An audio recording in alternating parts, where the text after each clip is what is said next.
Welcome to the Waggled Off Golf Show. I'm Matt Tizard, and in these short 7 to 10 minute videos, I'm going to be talking through exactly what to expect this week on the PGA Tour, talk a little bit about the course coming up, talk about the players, talk about the key stats. I'm going to finish each episode with my picks and tips for the upcoming tournament.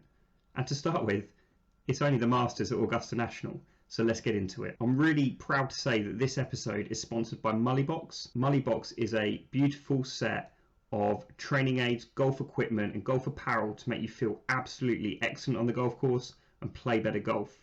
The winner of this week's Waggled Off will be lucky to win a Mullybox, and please be sure to check them out on the link at the bottom of this video. So let's get into this week, which is, the mother of all weeks, Augusta National for the Masters 2023.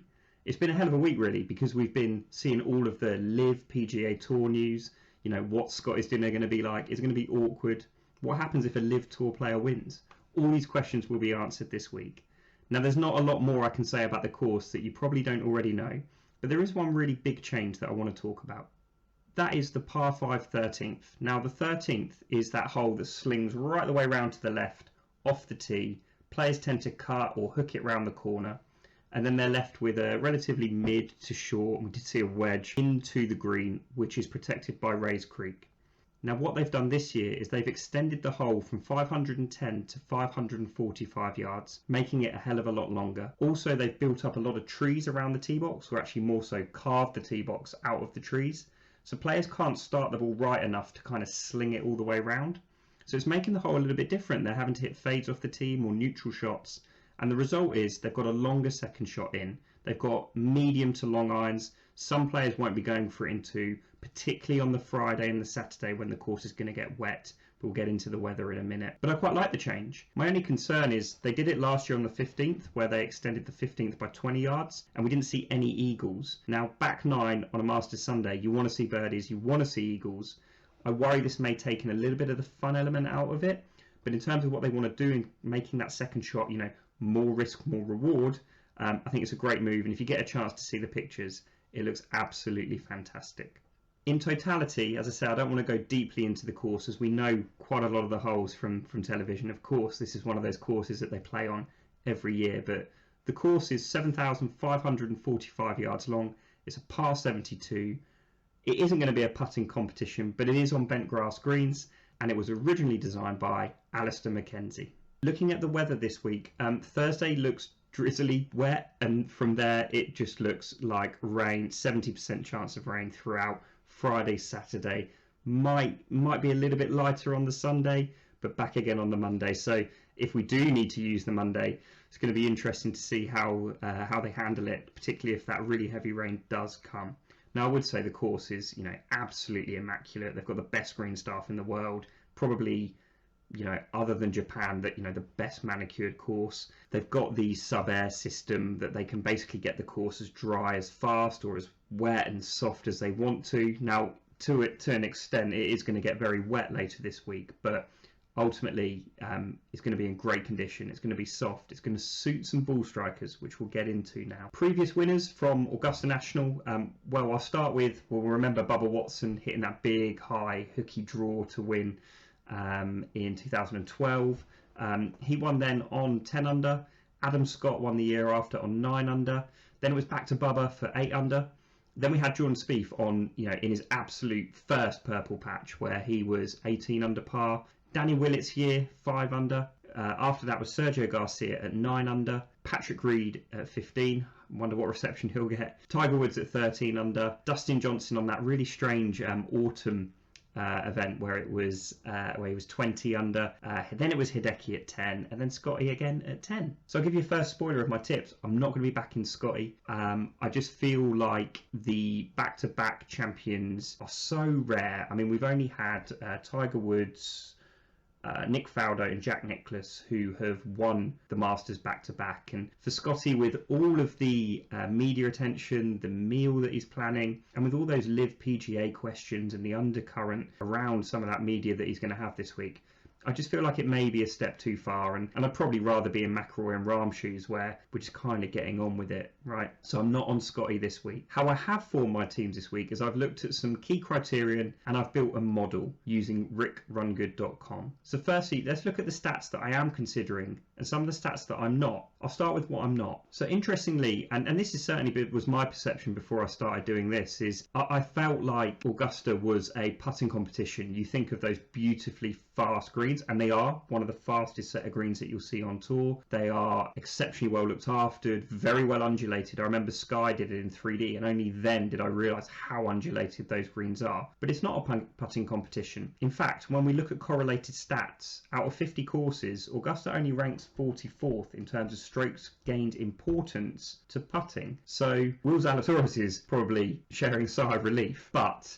for the rest of the players, it really means for me I'm going to be looking at some other stats, and that is driving distance, and that again ties into the weather. It's going to be very wet, and as much as the purist in me doesn't want to say this, it is going to be a driving competition, an iron play competition, and the players that are going in with an 8-iron are going to have an advantage over those that are going in with a 5-iron, and over 4 days that does tend to show. So I'm looking at driving distance. I'm going to be looking at strokes gained in approach and tee to green kind of simultaneously, because as I said again, the iron play is going to be so key. With the course being wet, there's not going to be as bigger runoffs as we've seen in years gone by.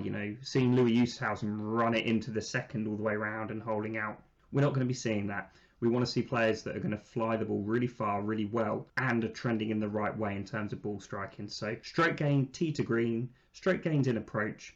And finally, I had a real conundrum about whether I look at par 4s or whether I look at par 5s. And I'm going to be going with par 5s. Now, the reason for this is this. Par 4s, we can start to look down the bogey avoidance route. But with par 5s, do we want players that are picking up scores on them? And with the extensions to those par 5s over the last couple of years, particularly on the back nine, of course, as I've said, I feel like the players that take advantage on the par 5s are going to have a big advantage over those that typically don't. I don't see another Zach Johnson plotting his way round. Didn't go for a single par 5 when he won in 2008, but was it 2009? 1 second. It was 2007. Okay, we're all a lot older than what we thought. So I put all that into my model, and this are the players that suited best. So I was really pleased to see actually that this list here did mirror that of the betting order to some extent. So McIlroy and Scheffler 1 and 2, and then Jon Rahm in 3rd. They're the big 3. Then from there we've got Tony Finau, Patrick Cantlay, Justin Thomas, Joaquin Niemann, Cam Young, Will Zalatoris, which means the model works because it's not a putting competition, and in 10th Sungjae Im. 5 more other players of note: Max Homa, Matt Fitzpatrick, who I won't be betting because of that neck injury, actually really worried for him, Keith Mitchell, Xander Schauffele, finally Victor Hovland, who's been pretty under the radar, and I suspect the longer we wait, the better price we could get on Victor if we decided to bet on him. So taking that all into account, these are my picks for this week's Masters, and I cannot wait. Firstly, it is number 4 on my model, and that's Tony Finau. Tony was obviously a really big player in that Full Swing on Netflix. I really liked the story behind about him now touring with his family. He's clearly more settled. I mean, at the end of the episode, I don't want to spoil it for you, but he wins twice, which we knew. Clearly really settled, heads now to Augusta with that kind of really solid base and maybe a little bit more freedom and less concern about that family life. I just feel behind the scenes I quite like that, so I'm going to be betting Tony Finau at 28-1. Now get emotional out the side. Let's talk about some of his statistics. He seems to be in the mix every week that he's playing at the moment. I mean, since the start of the season, he's only missed 1 cut. He had the win at Houston Open and 3 other top 10 since then, so clearly in a rich vein of form. He's actually in total now won 3 times since the Masters last year, which really does cause a little bit of optimism for our fans. He's said to himself that he didn't feel like he was a contender previously, but now he must be feeling like this could be his year. Tony Finau is massively long enough. I mean, he only hits the ball at 80% and he still gets it way over 300 yards, which is what we're looking for this week. I mean, if he did hit it 100%, he could get it to 320, 330 yards. He's also gaining in approach at the moment, just over a shot. So the irons are also travelling pretty darn well. Tee to green, 1.3 strokes gained, a total of 1.67 strokes gained. So the game is trending. Obviously the winds will do that for you, but he is clearly hitting the ball well And if it does become a ball striker's paradise, he fits into that mould. So I'll be taking Tony at 28-1. My second pick comes with a caveat. Any tipster or betting preview show can tip the favourite, but here's my play with Rory McIlroy at 15-2. Now I'm not taking him at that price. What I'm going to do is I'm going to wait until the end of round one and see where we get to with Rory, because as we saw last year, he can at times, open really slowly. And I'm sure that's in his psyche, that's something that he does tend to do. So I'll be taking McIlroy after the first round. We saw him last year finish with a 64. Him and Morikawa held that bunker shot, and you thought he was going to win it, even though he was nowhere near it. You thought by celebration he was about to. Clearly full of confidence. He's actually playing absolutely fantastic golf at the moment. Yeah, I could see him starting slow as he does. I'm going to wait, and after round one, we're going to be in on Rory McIlroy. Bet 3 comes from a similar bracket of Finau. Now, this guy is going to win the Masters.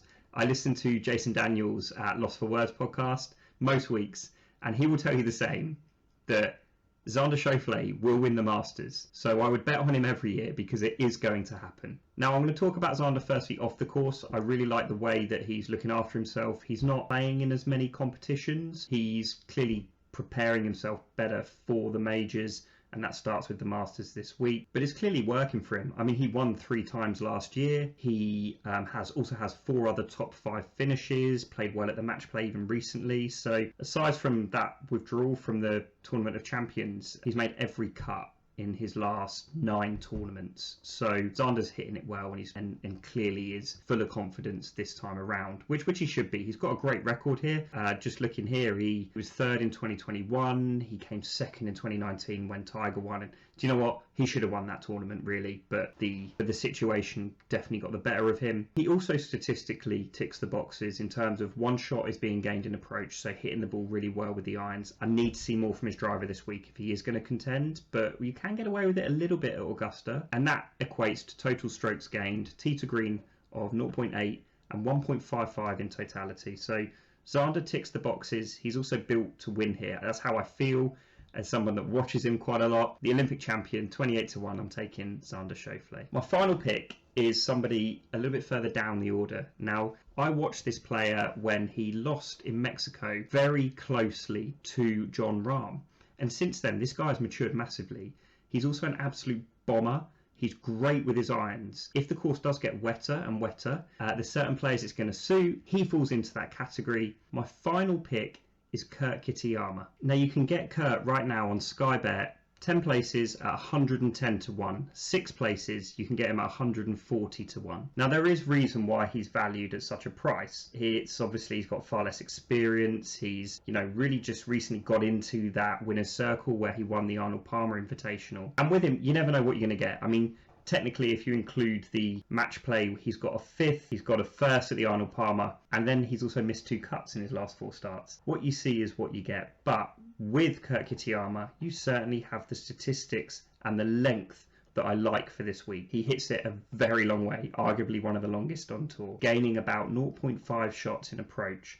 In total strokes gained, he's actually about 0.92. So really playing and hitting the ball beautifully. If it gets soft, which I keep saying, I really think it could play into Kurt Kitayama's hands. So I think at 110-1, we've got exceptional value there. So to summarise, I'm on Xander Schauffele and Tony Finau at 28-1. Rory McIlroy, I'm going to pick him up after day 1. So hold fire. Stick with me here, guys. And finally, I'm taking Kurt Kitayama at 110-1. Let's see how we get on with Kurt. Obviously, as the week unfolds, we'll dive into the Twitter and see if we can get some value in some matchups. You can follow me at Waggleduff, that's on Twitter. If you have enjoyed this show, please just like and subscribe. It really helps us here. By us, I mean me. I'll see you next week. If you haven't played Waggleduff, head to waggleduff.com now. Submit your team of 5 for the Masters. Win some prizes. Thank you to our sponsor, Mullybox, and I'll see you next week.